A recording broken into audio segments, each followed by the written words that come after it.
Assalamualaikum warahmatullahi wabarakatuh. Selamat siang anak-anak. Ibu harap kalian semua sehat ya. Dan jangan lupa selalu mematuhi protokol kesehatan. Untuk memulai pembelajaran pada siang hari ini, marilah kita berdoa terlebih dahulu agar ilmu yang kita dapatkan bermanfaat. Ibu pimpin berdoa mulai. Berdoa selesai. Nah, hari ini kita akan belajar materi tentang kerjasama ekonomi internasional. Untuk memenuhi semua kebutuhannya, suatu negara perlu kerjasama dengan negara lain atau perlu adanya kerjasama ekonomi internasional. Suatu negara walaupun sudah modern, memiliki wilayah yang sangat luas dan sumber daya alam yang melimpah, tidak akan mampu hidup sendiri atau berdiri sendiri tanpa berhubungan dengan negara lain.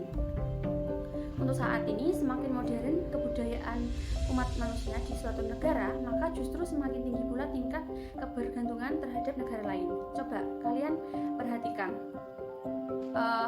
di barang-barang yang ada di sekitar kalian, seperti misal TV, handphone, motor, mobil, dan barang-barang yang ada di sekitar kalian. Dari mana barang-barang tersebut dibuat? Apakah dibuat di Indonesia? Tentu saja sih tidak. Karena apa? Karena pasti ada dibuat di negara China, misal Jepang, Amerika, Malaysia, dan masih banyak negara-negara lain. Nah, barang-barang tersebut kenapa bisa ada di rumah kita atau berada di rumah kalian? Karena berkat adanya kerjasama ekonomi internasional. Lalu apakah kerjasama ekonomi internasional itu? Kerjasama internasional adalah kerjasama yang dilakukan oleh suatu negara oleh negara lain atau dengan beberapa negara lain sekaligus. Kerjasama ekonomi internasional merupakan suatu negara yang dilakukan oleh suatu negara dengan negara lain yang saling menguntungkan di bidang ekonomi. Dengan adanya saling kerjasama berorganisasi di negara lain, di antar negara maksudnya, dapat menciptakan iklim kerjasama ekonomi antar negara. Dengan begitu dapat mempercepat pertumbuhan dan kestabilan ekonomi negara tersebut. Dengan adanya hubungan kerjasama antar negara dapat mempercepat proses perkembangan ekonomi.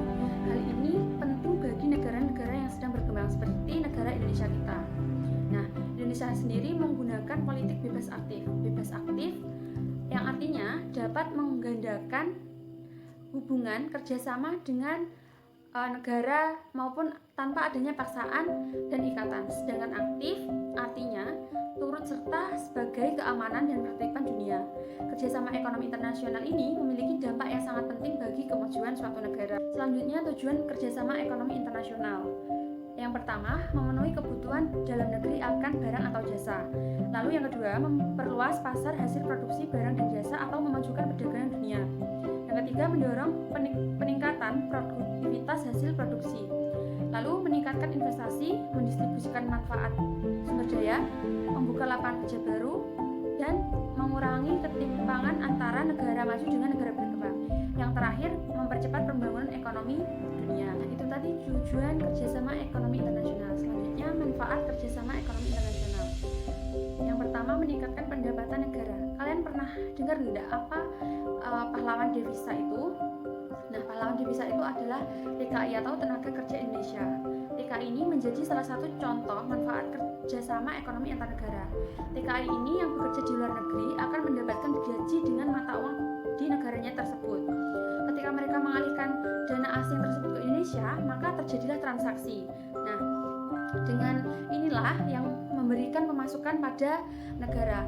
Bayangkan berapa juta TKI yang ada di luar negeri yang melakukan transaksi seperti setiap bulannya. Nah, tentu saja hal ini sangat positif ya bagi kas negara kita dan dapat meningkatkan pendapatan negara. Selain TKI, kegiatan ekspor juga berperan penting.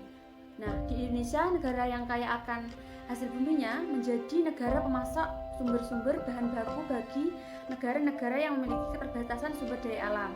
Seperti misal Cina, lalu Amerika. Nah, kedua contoh tersebut berperan penting dalam meningkatkan pendapatan negara dalam bentuk devisa. Devisa yang terus bertambah maka akan bermanfaat bagi percepatan pembangunan, pembayaran utang luar negeri, dan semakin meningkatnya pertumbuhan ekonomi. Nah, itu tadi ya. Yang kedua, menjaga kestabilan harga dalam negeri. Masih ingat nggak apa prinsip terbentuknya harga di pasar? Yang berkaitan dengan jumlah permintaan dan penawaran. Jika produksi lebih sedikit dari permintaan, maka akan terjadi kenaikan harga. Nah, untuk mengatasi hal ini perlu adanya penyeimbangan antara permintaan dan keterbatasan produk, yaitu dengan memperbanyak jumlah produksi. Nah, dengan menambah kuota impor yang disesuaikan dengan permintaan masyarakat tersebut, karena itu di Indonesia pernah melakukan impor daging sapi, beras, garam. Tujuannya adalah untuk memenuhi permintaan dalam negeri. Ketersediaan barang akan menjaga harga relatif stabil dan murah. Yang ketiga, memperluas lapangan kerja. Kerjasama ekonomi internasional akan membuka pasar ekspor. Permintaan ekspor yang terus bertambah maka akan menciptakan lapangan kerja baru. Ketersediaan lapangan kerja akan meningkat seiring dengan tingginya permintaan ekspor. Nah, karena ini salah satu faktornya yang menentukan tingkat kelancaran produksi yang terus meningkat adalah sangat bergantung pada adanya jumlah tenaga kerja yang cukup di samping kebutuhan akan ketersediaan barang baku. Contohnya pengusaha asing yang berinvestasi yang ada di Indonesia, maka mulailah mereka mendirikan pabrik-pabrik industri. Nah, pasti mereka membutuhkan tenaga lokal untuk memperkecil pengeluaran perusahaan. Dengan ini, peluang inilah yang akan membuat banyaknya ketersediaan lapangan kerja seiring bertambahnya investor yang masuk ke Indonesia. Lalu selanjutnya, mempercepat pembangunan nasional. Salah satu langkah yang digunakan Indonesia untuk mempercepat pembangunan nasional ini adalah dengan meminjamkan dana dari Bank Dunia. Dengan meminjamkan dana tersebut, Indonesia dapat membuka banyak pelabuhan baru, bandara baru, dan tol laut antar pulau. Hal ini ditunjukkan untuk mempercepat proses distribusi dan mempermudah jangkauan sehingga semua masyarakat bisa merasakan pemerataan pembangunan nasional. Lalu yang terakhir, yang kelima, alih teknologi. Nah, kalian pernah terbayang nggak jika kalau Indonesia itu tidak mengenal adanya teknologi? Tentu tidak menggunakan handphone, komputer, laptop, dan teknologi-teknologi lain. Maka semua perkembangan dengan begitu cepatnya ini, hal ini hanya bisa dicapai untuk bantuan teknologi. Dengan masuknya teknologi ke negara kita, maka kesempatan bagi kita untuk mempelajari dan menguasai teknologi tersebut. Terlebih jika kita bisa mengembangkan lebih jauh dan menciptakan yang lebih canggih lagi, kondisi ini akan menciptakan para ahli di bidang teknologi. Anak-anak, apa yang terjadi jika negara Indonesia kita tidak melakukan kerjasama ekonomi internasional? Tentu saja negara kita akan tertinggal dengan negara-negara lain. Nah, selanjutnya kita akan belajar bentuk dan lembaga kerjasama ekonomi internasional. Salah satu contohnya adalah ASEAN. Kalian sudah pernah belajar ya waktu duduk di kelas 6 SD. Nah, itulah lembaga perhimpunan negara-negara di kawasan Asia Tenggara dan di Asia. Menjadi salah satu negara pemerakarsanya ASEAN, termasuk salah satu bentuk kerjasama ekonomi internasional. Nah, sekarang kita akan belajar bentuk-bentuk kerjasama ekonomi internasional dulu. Ada 4 macam, meliputi yang pertama kerjasama ekonomi bilateral, lalu kerjasama ekonomi multilateral, kerjasama ekonomi regional, dan yang terakhir kerjasama ekonomi antar regional. Nah, Ibu akan jelaskan dari kerjasama ekonomi bilateral dulu. Kerjasama ekonomi bilateral adalah kerjasama ekonomi yang terjadi antara dua negara seperti kerjasama Indonesia dengan Singapura di bidang bisnis dan investasi. Tidak hanya di Singapura, tentu saja di negara lain, misal seperti Amerika, lalu China, lalu Jepang, lalu Malaysia, dan masih banyak negara-negara yang lain. Lalu berikutnya kerjasama ekonomi multilateral.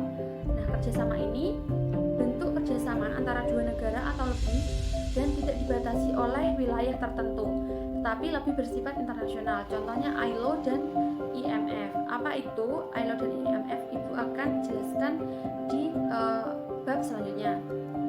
Lalu kerjasama ekonomi regional. Kerjasama ekonomi regional merupakan bentuk kerjasama ekonomi di antara beberapa negara yang terletak dalam suatu kawasan tertentu.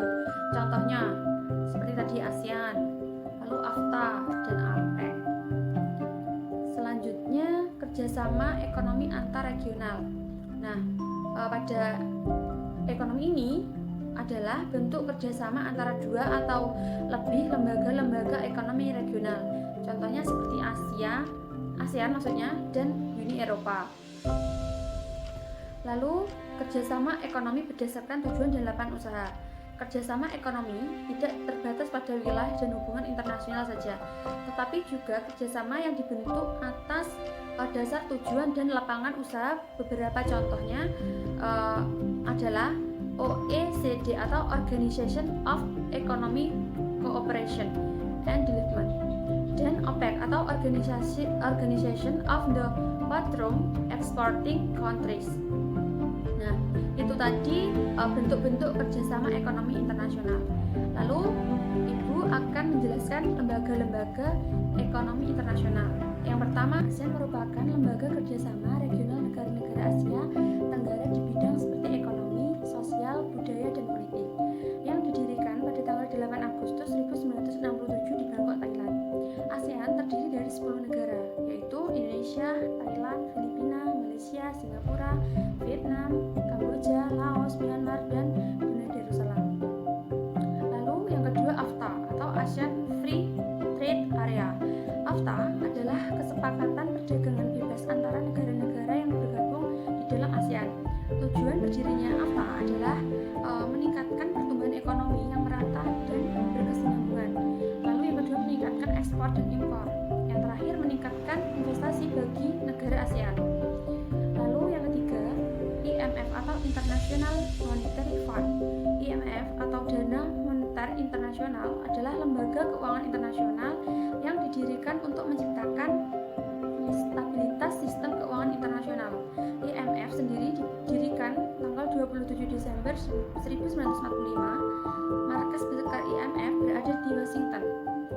IMF didirikan dengan bertujuan meningkatkan kerjasama keuangan atau moneter internasional yang memperlancar pertumbuhan perdagangan internasional yang berimbang. Yang kedua, meningkatkan stabilitas nilai tukar uang dan membantu terciptanya lalu lintas pembayaran antar negara. Yang terakhir, menyediakan dana bantuan bagi negara anggota yang mengalami defisit yang bersifat sementara dalam neraca pembayaran. Lalu yang terakhir adalah OPEC. OPEC adalah organisasi negara-negara pengekspor minyak yang didirikan pada tanggal 14 November 1960 di Caracas atas prakarsa 5 negara produsen terbesar minyak dunia, yaitu Iran, Irak, Kuwait, Arab Saudi, dan Venezuela. Pada tahun berikutnya, anggota OPEC bertambah banyak termasuk Indonesia yang bergabung pada tahun 1962. Tujuan OPEC ini adalah menentang penurunan harga minyak serta mengusahakan seragamnya harga minyak di pasaran dunia. Sejak didirikannya, OPEC telah beberapa kali menaikkan harga minyak bumi. Negara-negara yang kaya akan minyak bumi dapat memperoleh miliaran uang dolar dari hasil minyak bumi tersebut yang disebut dengan petrodolar. Pada tahun 2008, Indonesia keluar dari OPEC akibat makin berkurangnya ekspor minyak yang dihasilkan oleh Indonesia. Kemudian Indonesia masuk lagi pada tahun 2015. Lalu Indonesia memutuskan untuk keluar sementara dari OPEC pada akhir tahun